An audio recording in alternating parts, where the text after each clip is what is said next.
autocontención no siempre es evidente.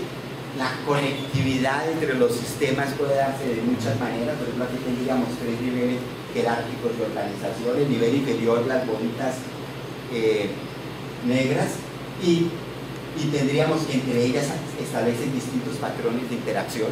Podría darse el caso.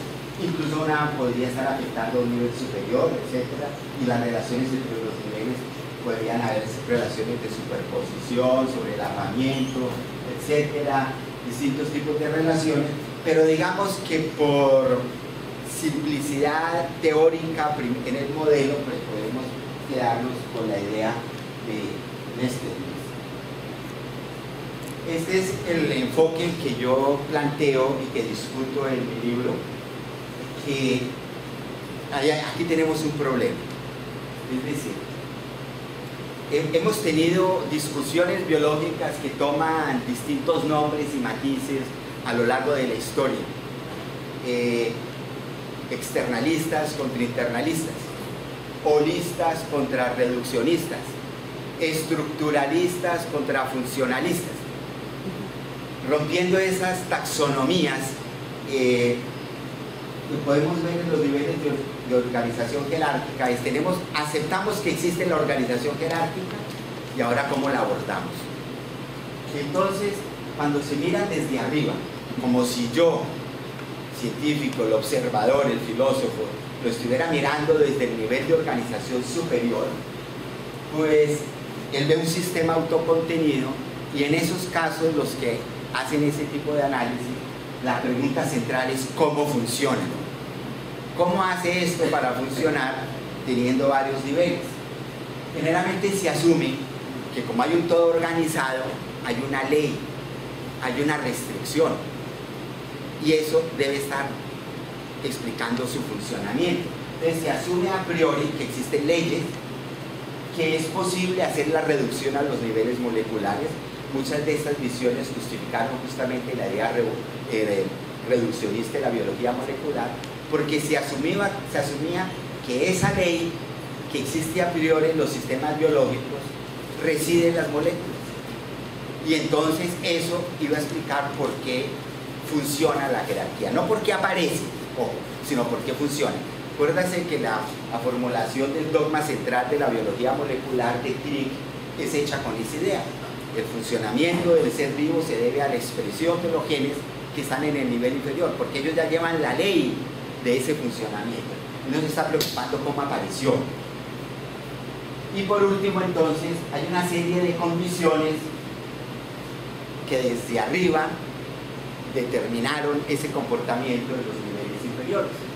Pero si uno se para hipotéticamente y piensa como las moléculas, y nos ubicamos en el pasado, cuando el mundo era únicamente molecular, entonces uno desde el punto de vista de la molécula, es que las moléculas tienen punto de vista, pero y pensamos en la evolución, entonces ahí el problema ya es cómo aparecieron las restricciones, cómo aparecen los otros niveles si estamos solamente aquí entre moléculas, cómo aparecen los otros niveles, ¿sí?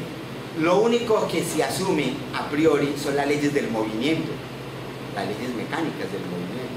Por lo tanto, si aparecieron células, si aparecieron organismos, no es suficiente recurrir a lo que existía a priori, leyes del movimiento. Debió haber emergido alguna regularidad de algún otro tipo de ley, de tal manera que la reducción se hace imposible. Hay un elemento de indeterminación y de azar, y es una visión dinámica, es la visión entonces funcional, no holonómica, para la explicación de las jerarquías, porque va más apuntando a cómo se generaron. La otra es un enfoque que va más a cómo funciona. Interesante, este es por ejemplo el enfoque de cómo funciona. Hay una serie de elementos que se componen del sistema, lo miro desde arriba y me parece que todo ordenado sigue una ley, e incluso puedo codificarlo con precisión, ¿sí?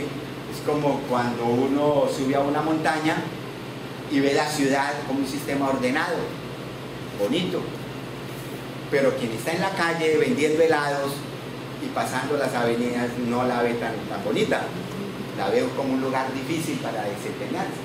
Entonces, es la visión externalista, es la visión top-down, que asume que hay leyes y que todo funciona.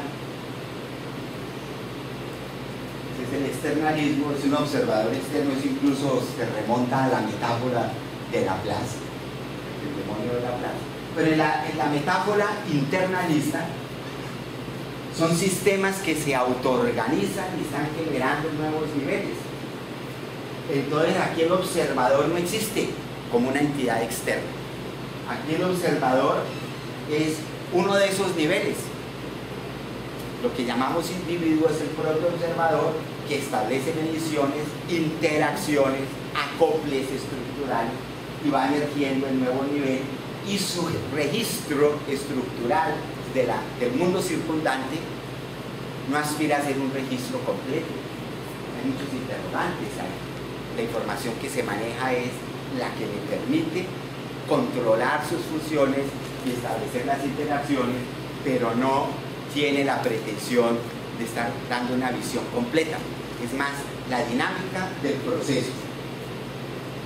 Y el reto del programa de investigación es cómo hacer las jerarquías desde el punto de vista de referencia, ya no de arriba, ya no de abajo, ya no externo, ya no interno, sino del propio nivel de estudio, el nivel N. Es un nivel que no obedece a restricciones externas, sino que se las impuso. Es como un observador natural, no es un sujeto pasivo. Controla su dinámica en ese proceso de generación de registros. Es un agente autónomo en varias acepciones del término.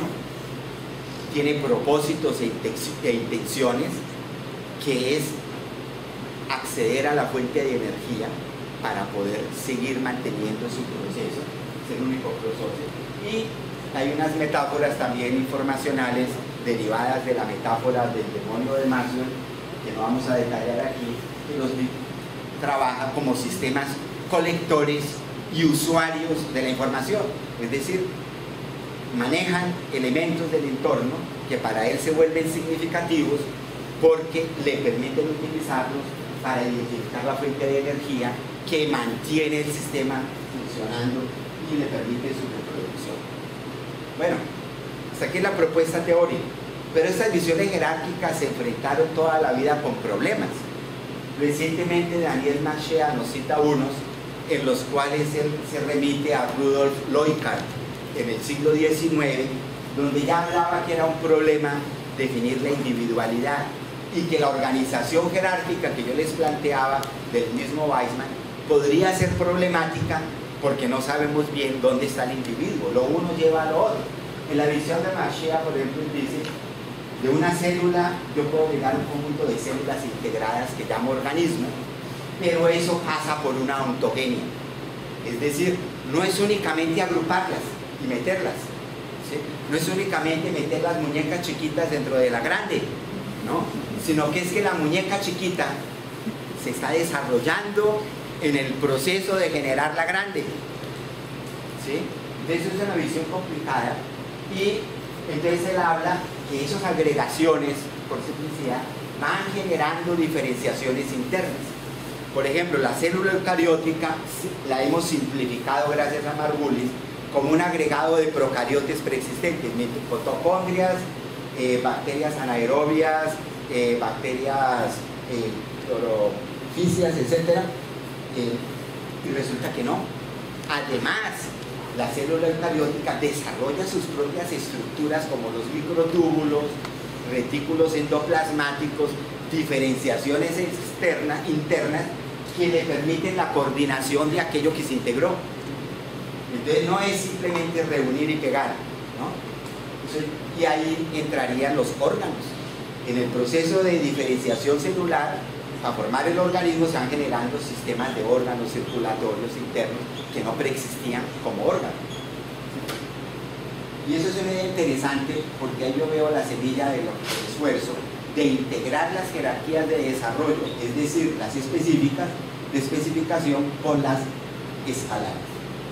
Entonces aquí hay problemas de definir la individualidad de la bacteria como la vemos en el microscopio y separamos la foto, o como las vemos en realidad, que son cadenas o agrupaciones de bacterias. O por ejemplo las clorofícias, son filamentos, son cianobacterias. ¿Es una o es el filamento? O aquí hay filamentos con grados de diferenciación. Entonces se requería la diferenciación. ¿Son individuos diferentes o es uno solo? Eso no es un problema sencillo. O el famoso caso del gonio, de los vocales. ¿Es uno solo o es el agregado? ¿Sí? ¿Cuál es la unidad escalar ahí? Pues uno dice esta contiene a esta, sí, pero ¿será que sin haberse diferenciado es realmente con toda propiedad un nivel de organización superior? O en el Volvox, donde se dice que ya hay diferenciaciones internas, uno podría decir que efectivamente el nivel superior ya es una entidad, pero ¿dónde comenzó el Volvox? ¿En qué momento se da esa cohesividad interna?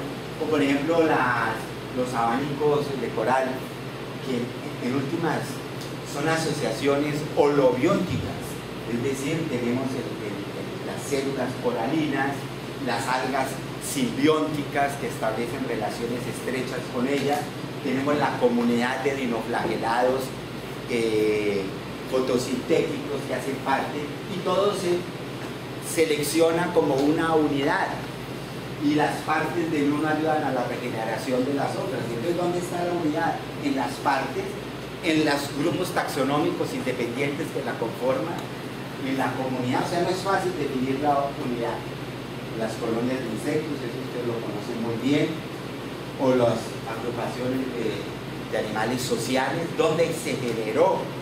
Realmente esto es un grupo cohesionado que yo lo pueda definir en una unidad. Muchos autores defienden que sí, de hecho hay señales de comunicación lingüística, división del trabajo, hay unos que vigilan mientras los otros comen, entonces sí parece haber una unidad, pero ¿dónde reside la especificidad de esa relación que hace posible la nueva unidad? O sea, no es un problema fácil.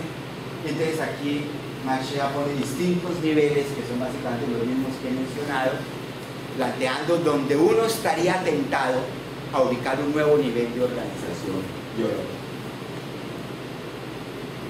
Pero para ir despejando el problema, lejos de la solución, pero sí despejando el panorama, las unidades son individuos. Son individuos. ¿Cómo distinguimos agrupaciones arbitrarias a realmente individuos? ¿Algún tipo de conexión física? Conexión física en dos sentidos: física directa, célula-célula, tejido-tejido, pero también física conectado por un medio, ¿no? Ese podría estar fuera de la piel, ¿no? Conectado por señales, diferenciación interna, división del trabajo, porque el modelo de la división del trabajo, incluso en la economía de Adam Smith, fue tomado de la fisiología de Jermaine Edwards. O sea, el sistema fisiológico mantiene sus unidades por la división del trabajo, y que aparezcan partes intermedias que favorecen esa interacción entre los elementos preexistentes. Entonces, pero por metodológicamente, individuo es aquello que, existiendo dentro de una organización jerárquica, ¿sí?, es homólogo a un organismo que alguna vez existió o existe en vida libre. Entonces, cuando hablamos de la mitocondria como una bacteria tipo beta homóloga de las que viven en vida libre, entonces podemos decir que las mitocondrias realmente son unidades, ¿sí?, o son individuos. Y desde el punto de vista entonces del observador, ahí está el gran reto, es decir, desde el punto de vista del sistema que está evolucionando, que está creciendo, y que es el objeto de estudio. Entonces, lo primero, los individuos tienen punto de vista, ¿sí? Es decir, actúan sobre el ambiente de acuerdo a su propia perspectiva, de acuerdo a su interés. El medio ambiente sirve para establecer una relación con ellos, pero no es el medio ambiente abstracto, es el medio ambiente que es significativo para él en su construcción interna de ese medio ambiente. la Umwelt de Huxley, el dominio de experiencia de Maturana, las representaciones mentales y cognitivas de los neurofisiólogos de hoy en día, pero también las impresiones táctiles, los cambios de pH, de fuerza iónica, de temperatura, de presión, que conforman la estructura de la bacteria en un medio determinado, pues son sus representaciones del mundo que le toca vivir, ¿sí?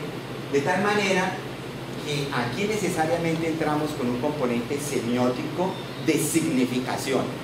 Significación es lo que se vuelve importante para el organismo en cuanto que constituye aquello que hace que las interacciones para él se traduzcan en un tipo de ventaja. Ventaja en el sentido de que me aleja del peligro y que me permite suavizar mis condiciones de vida, es decir, de acceder al recurso de alimenticio, a la fuente de energía, a las posibilidades de reproducción, etc. De tal manera, entonces, que no todo factor del entorno es semántico. Algunos pueden estar actuando de una manera mecánica sobre el organismo, pero aquellos que lo interpretan como señales de apareamiento, como señales de posible alimento, como señales de peligro, conforman su, entre comillas, esquema mental animal, porque la idea es quitarnos el antropocentrismo de las explicaciones biológicas. Entonces tenemos que hay un acoplamiento. El acoplamiento es la condición de existencia del organismo, pero creación de significados, ¿sabes? Esa es la actividad del organismo, encontrar claves, señales, identificarlas como tales para vivir.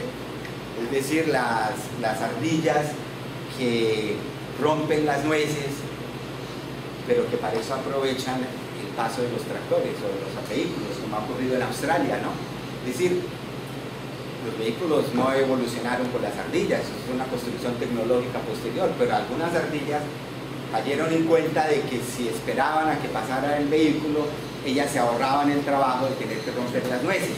Es decir, interpretaron una señal del entorno y le dieron sentido en algo que tiene que ver con sus propias actividades de supervivencia. Entonces, hay un factor innovativo inherente al organismo. Posteriormente, Di Paolo nos señala que esta visión inspirada en Maturana y en Varela es insuficiente, porque Maturana y Varela tienen atrapado al organismo en una dependencia estructural, ¿sí? Y su evolución, como ellos lo terminan diciendo en su obra, es una deriva. Son modificaciones morfológicas igualmente aceptables o buenas, digamos, pero el factor innovativo de la iniciativa del organismo, que si bien es cierto, es visto como un ser cognitivo, no es suficiente para mostrar su creatividad y por tanto la creatividad de la naturaleza. Entonces Di Paolo ha presentado una corrección a este punto de vista, que yo le he visto una congruencia muy grande con la propuesta del sistema colector y usuario de información. Entonces, primero, los organismos cambian en relación a ese medio, pero hay una...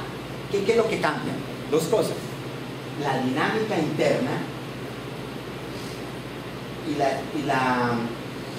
los parámetros de esa dinámica, es decir, de tal manera que los organismos son sistemas con niveles de plasticidad en la regulación genética, en el metabolismo, en lo fisiológico, en los procesos internos de división celular y en los comportamientos que estudian los etólogos, de tal manera que pueden variar cualquiera de esos niveles y al mismo tiempo sus relaciones con el medio ambiente, que eso es algo muy importante, que eso era lo que Audrey Smith decía: lo más importante de la construcción de dicho es el cambio de las relaciones con el medio ambiente, de tal manera que eso se va a traducir en que hay una ventaja, o sea, una tendencia a que el organismo trate de evitar las situaciones riesgosas y busque las más favorables. Eso se llama adaptividad.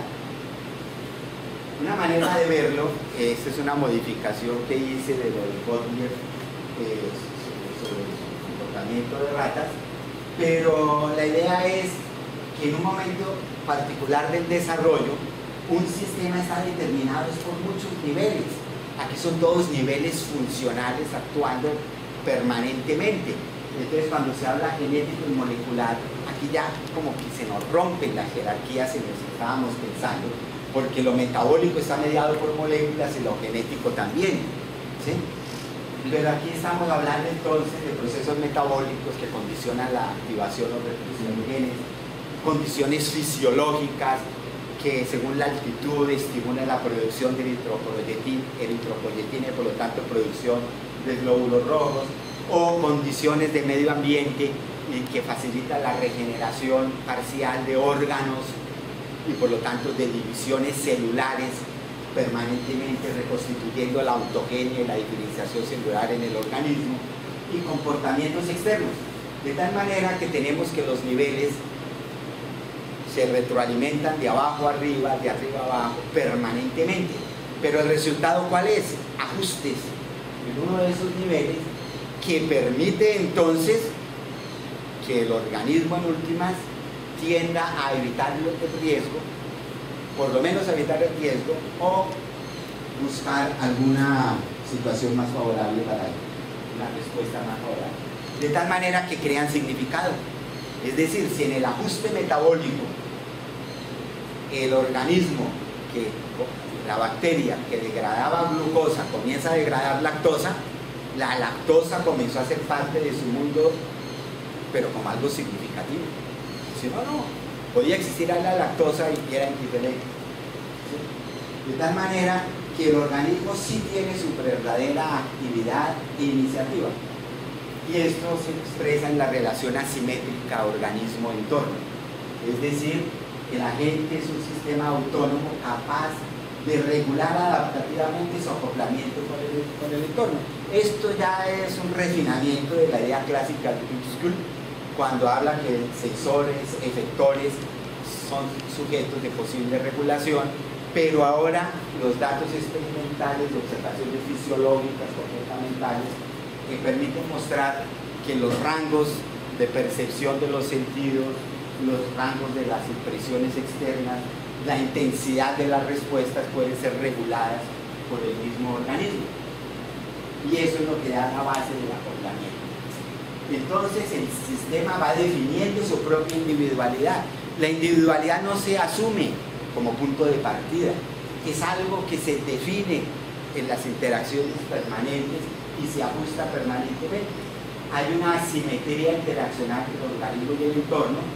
El organismo se va autoestabilizando, y eso es importante ver, esa tendencia de la autoestabilización hacia lo que entre comillas significa algo bueno para el organismo, porque así entendemos entonces, dentro de esta perspectiva biológica y evolutiva, lo que preocupa a los médicos, que es entender el concepto de disfunción, de enfermedad, de anomalía, de fatiga, de estrés.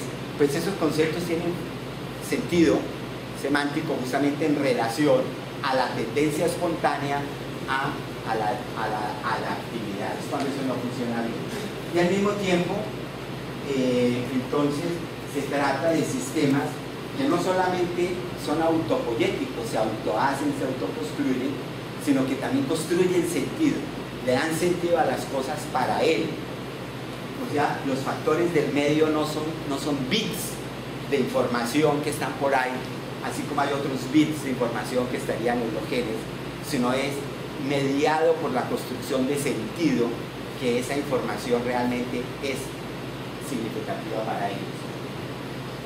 Entonces las jerarquías escalares son niveles colectivos de agentes autónomos que construyen su significación y al mismo tiempo procesan información, asumiendo ajustes estructurales. Es decir, un ajuste estructural en un comportamiento significa que el organismo ha interaccionado con ese medio y sabe que tiene que cambiar ciertos ritmos de vida por estar ahí, ¿sí? Y en última lleva a que la último impulso, mejor dicho, la última razón, si se quiere, de la construcción del sentido, no es nada sobrenatural, ni nada raro, no, es poder captar la energía. Y la energía fluye, y que la energía fluya y se transforma, es decir, se produzca más entropía, pero después de haber sido utilizada en la construcción del movimiento. Entonces existe la autoorganización, que es interesante ver eso, porque entonces en la autoorganización tenemos que las jerarquías autocontenidas de escala se construyen en la interacción de los niveles preexistentes, pero hay algo nuevo que entra ahí, de tal manera que, por ejemplo, yo aquí tengo dos niveles, un nivel externo, boundary condition, que llamo ecológico, un nivel inferior, por ejemplo, molecular, a un nivel nuevo que entra ahí, primeros replicadores, llamémoslos, por ejemplo, N1, esa red de procesos, de moléculas, pero al mismo tiempo se va diferenciando entre ellas, se va individualizando, y ahora vemos el D1 discreto, el N1. Y entre esas moléculas y el nuevo medio ambiente modificado por la entrada del primer nivel, o sea el medio ecológico ya no 0 sino 0,1, entraría otro nivel de organización por interacciones de los preexistentes en N1, y que a su vez, a medida que se consolida, se individualiza, se fracciona, conteniendo a los otros. O sea, no era meter muñecas dentro de muñecas, sino era procesos de desarrollo que van llevando a diferenciaciones, y entonces se van intercalando niveles y escalas. Un ejemplo de eso es el mundo de RNA. Estos son ganchos de RNA, son estructuras dinámicas con distintos tipos de plegamiento, que han sido la base de unos modelos que hizo Manfred Eigen, que aquí también hay que hacer una aclaración. Es de los pocos autores que, haciendo un énfasis fundamental en el nivel molecular, realmente utiliza una visión sistémica. Es decir, él propone entonces hiperciclos de replicación a nivel molecular dentro de una visión emergentista. Los replicadores adquieren sentido o facilitan su proceso de replicación en cooperación con otros replicadores. Aquí hay otra idea fundamental a generalizar: la emergencia que se da por interacción entre los niveles preexistentes individuales se favorece por la cooperación. La cooperación lleva a la emergencia, y es una visión entonces emergentista, en que hay un nuevo nivel de escala a consecuencia del afinamiento de una función. Entonces, los orígenes de la vida, que son el tema más difícil a tratar con esto de la jerarquía, pues esa sería una de las explicaciones. Entonces tenemos, cuando uno habla de autoorganización, me ha pasado a mí por papers que he enviado y que después aparecen rechazados, dicen: el paper no debe ser aceptado porque el autor no le dio la prioridad a la selección natural, porque hay una escuela neodarwiniana que a eso le da la prioridad. Entonces no se entiende la relación entre lo uno y lo otro. Es decir, yo planteo que si hay autoorganización por interacción entre elementos, como lo veíamos antes, entonces aparecen sistemas que pueden evolucionar por selección natural. Pero yo no puedo hablar de selección natural en un mundo donde no hay entidades que se organizan, que crecen, que se multiplican y que dan descendencia. Yo tengo que explicar primero cómo aparecen las primeras de esas para que pueda haber la selección natural. Pero una vez que aparece la selección natural, y aquí va un punto fundamental, la selección natural favorece los sistemas en su proceso de diferenciación todavía en el régimen plástico, no en el congelado ni el senescente, de tal manera que puedan seguir variando y por lo tanto dentro de esa variación generar interacciones entre ellos que favorecerían, reforzarían la autoorganización, es decir, la emergencia de los niveles